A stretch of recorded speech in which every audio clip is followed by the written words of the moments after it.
कृष्ण भगवान की। पीछे वाले भैया लोग ऐसे बैठे जैसे मुर्गा खाने लगे। भगवान का नाम बोल लिया करो, नहीं तो जब पत्नी आएगी लड़ाका मिलेगी। फिर ना कहना कि कथा सुनते थे फिर भी हमारी देवी जी लड़ती हैं। तुम लोग बोला करो, कोई भी भगवान का नाम बोलवा।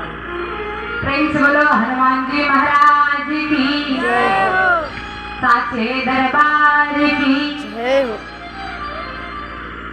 बड़ी सुंदर चर्चा आप सभी लोग बड़े मस्ती में श्रवण कर रहे हैं। 5 मिनट बने। और महाराज एक बात बताओ, जहाँ पर आप जैसे भक्त हो, ध्यान से कथा सुनते हो, वहाँ पर कथा सुनाने का आनंद भी कुछ और है। अब बना लेते हो। ज्ञान कथा राम के गुण, जो वक्ता और श्रोता दोनों ज्ञानी होते हैं तो कथा का प्रभाव, महाराज कथा का आनंद ही कुछ और होता है। ये सभी को धन्यवाद। जितने हमारे दादा भैया लोग हैं, माताएं धन्य आती हैं, सभी को धन्यवाद है, हृदय से साधुवाद। आइए, आधे घंटे का समय जो शेष बचा है, आप सभी लोग बड़े भाव के साथ श्रवण करें। भगवान का अवतार हुआ, और जिस दिन भगवान का अवतार हुआ पृथ्वी पर, दिन बड़ा हो गया महाराज। अब तो हॉस्पिटल वाला समय है, महाराज कहने वाली बात ही खत्म। लेकिन पहले जिस दिन भगवान ने अवतार लिया और भगवान ने लीला की, केवल भगवान कृष्ण ने ही लीला नहीं की है, भगवान राम ने भी बाल लीलाएं की। भगवान का जन्म हुआ, महाराज को पता चला तो दान करते हैं।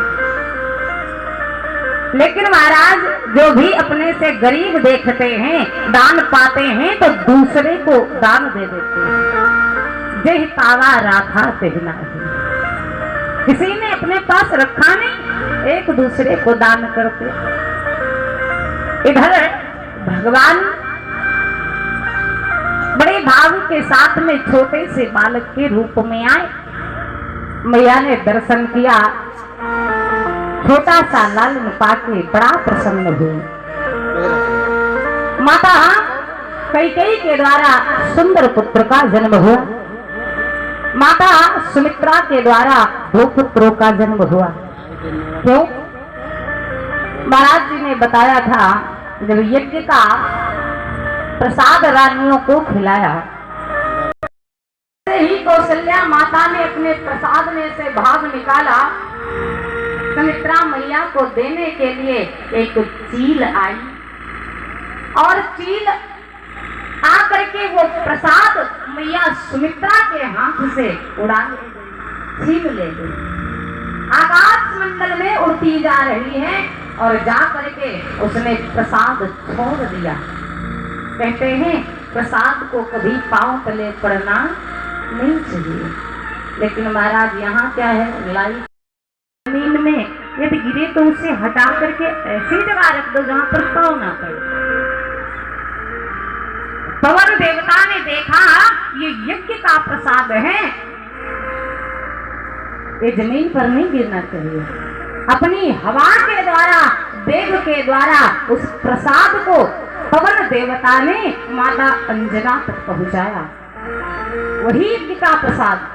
संत कहते हैं वो प्रसाद लेकर के पवन देवता गए, जहाँ पर मैया अंजना एक गुफा में तपस्या कर रही है। केवल प्रकाश जाता है उस गुफा में, प्रकाश जो छिद्र है उस जगह से प्रसाद डाल दिया, जो मैया अंजनी के गोद में गिरा है।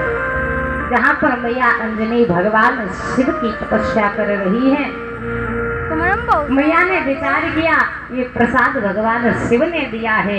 मैया ने उसको ग्रहण कर लिया और उसी प्रसाद के द्वारा वीर बजरंग बली का प्रादुर्भाव हुआ है। प्रेम से बोलो हनुमान जी महाराज जी। ऐसे सेवक हुए ये शंकर जी का 11वां रुद्र अवतार भगवान शिव ही हनुमान जी महाराज के स्वरूप में आए और इतनी भक्ति इतना भाव जन्म हुआ है। भगवान प्रभु श्री राम का मंगलवार को और हनुमान जी का जन्म शनिवार को हुआ है, लेकिन भक्ति भाव के कारण भगवान ने अपना दिल भी हनुमान जी महाराज को दे दिया। प्रेम से बोलो रामचंद्र भगवान की। तो कहने का अभिप्राय